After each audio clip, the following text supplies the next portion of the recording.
VP Sara also confirmed she's now working to campaign for her father's bets in the midterm elections, which they termed the Duterte. She's mum, though, on two other candidates Digong endorsed, according to her brother, Congressman Paulo Duterte. They are Gringo Honasan and Ariel Querubin. The VP is sticking to her endorsement of PDP Laban candidates, plus Senator Amy Marcos and Congresswoman Camille Villar. Tumawag siya sa akin, si President Duterte. At sinabi niya sa akin na diretsuhin ko na daw yung mga tao na bumoto straight ng PDP Laban. Huwag na daw magpaligoy-ligoy pa.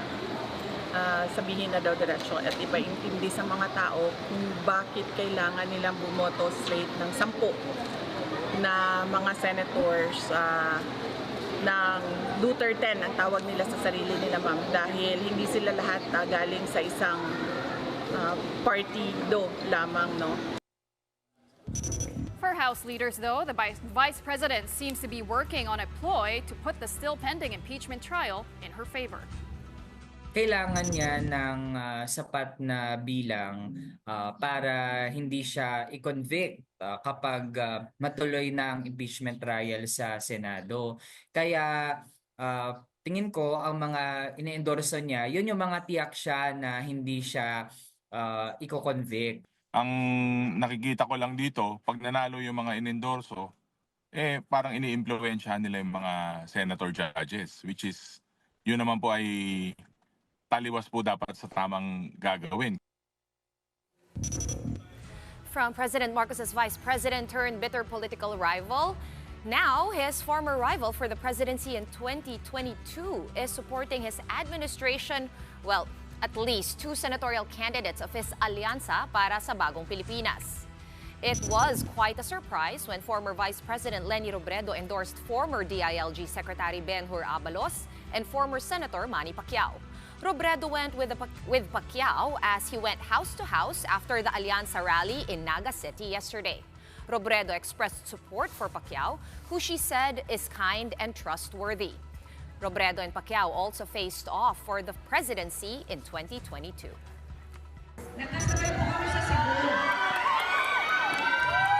Nagkasabay po kami sa Cebu, nahiling niya, si sasakyan ko, sabi niya, "Di ka ba ngayon naka-bulletproof na auto?" Sabi ko na Sabi ni Senator Pacquiao, "Papasubliun ka daw. Dapat kaya siguradong safe ka, pirmi. Papasubliun ka." Iyan po, nahiling na nindukan. Magkalaban na kami kayan. Magkalaban na kami. Sige pa ang labang sa ko. Sabi ko, Sen, nagkalaban tayo for president, pero tulong ka pa din ang tulong sa akin. Araw po siya kaya. Robredo also chose to back Abalos' senatorial bid. Robredo described Abalos as a friend who extended help to Naga City when it was struck by severe tropical storm Christine last year. Tatabangan pa siya dahil haloy na siyang nagtatabang sa tuigdi sa Naga, lalo na po kang bagyong Christine. Nakapira siya digding balik para magtabang, tahimik sana si pagdigdi pero sige ang tabang. Kaya ni po siguradong pag nagsenador iniyo, tatabangan kita kani, kaya tatabangan naman siya. Now let's get some insights on this development from One News political pundit Ronald Llamas. First of all, how strong is Leni Robredo endorsement nationally? Well, we're not yet sure dahil nung tumakbo siya, it was almost 3 years ago.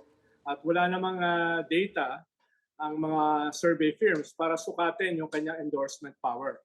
Pero from my vantage point, tingin ko meron pa siyang influence, especially dun sa not so insignificant na pink wave na tinatawag.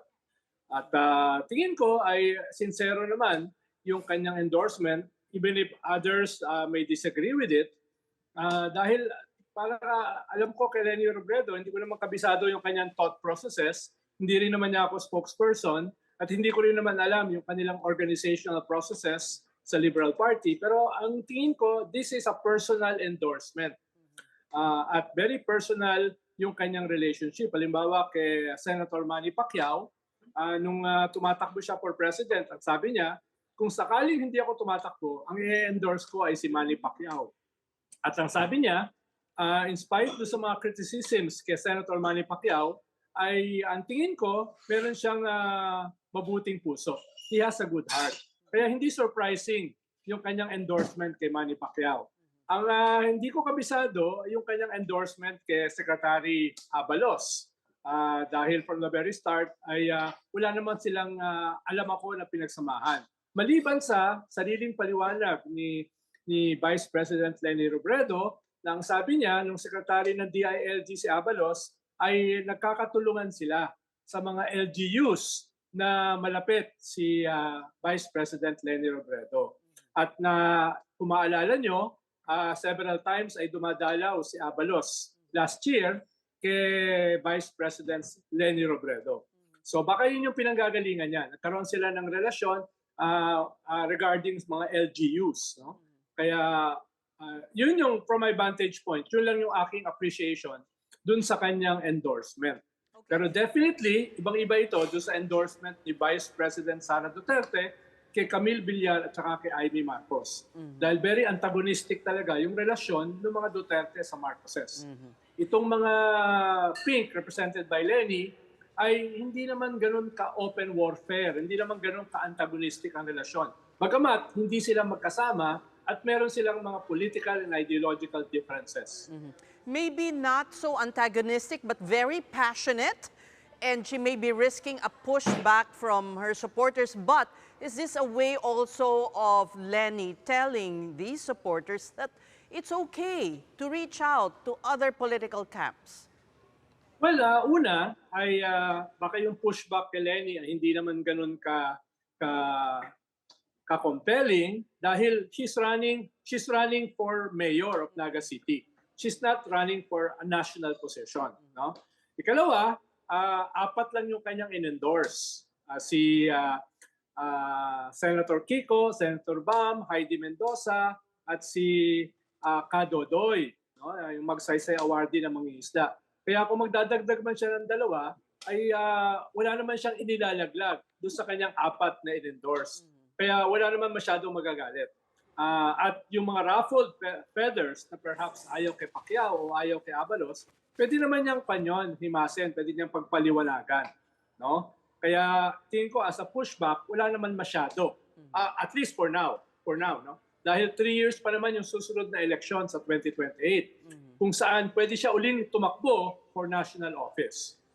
Right. Now let's go to VP Sara, who is now actively campaigning for the Duterte.